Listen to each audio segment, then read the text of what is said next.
the evolution of dogs from wolves. Well, duh, nobody's arguing about that. Yeah, dogs came from wolves, okay? But watch how they change the definition for the kids. They say, okay, boys and girls, evolution is change over time.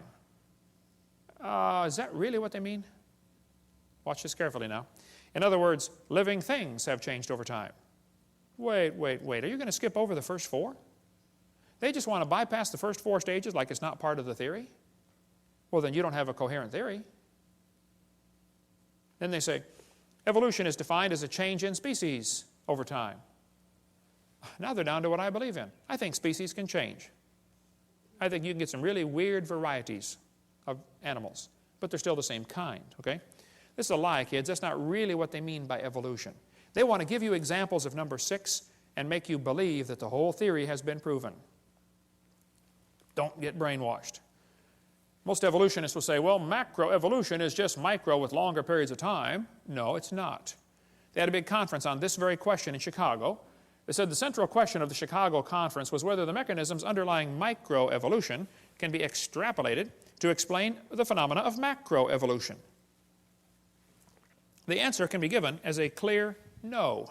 It doesn't work. Variations happen, sure, but they have limits. Did you know farmers have been trying to get bigger pigs for a long time? Do you think they'll ever get a pig as big as Texas? Nah, I bet there's a limit, isn't there? Okay? Roaches become resistant to pesticides. Do you think they'll ever become resistant to a sledgehammer? Probably not. See? There's a tiger had 3 kittens, all different colors, same litter. That's variations, but it's still a tiger. That's not evolution. They always end up producing the same kind of offspring, just like the Bible says. The information for the new variety had to be in the gene code already, or it couldn't produce it. No new information is ever added. The gene pool of the new variety is always more limited. Somebody spent years crossbreeding dogs to develop the Chihuahua. All that money to make a dog that's 100% useless. I mean, think about it. How long would the Chihuahuas last in the real world? Turn them all loose into the woods. Watch what happens. They'd run up to the wolf. Yep, yep, yep, yep, yep, yep, yep, yep, yep. Crunch. End of gene code, right? Genetic information is lost, not added when you get a strange variety. Real evolution would need an increase in genetic complexity. We don't ever observe that. Now, I grew up in Illinois, corn country. Did you know there are so many kinds of corn up there, they have to number them? You'll be driving down the highway and there's a sign that says BX65. Don't mix it with XL29. Something will explode.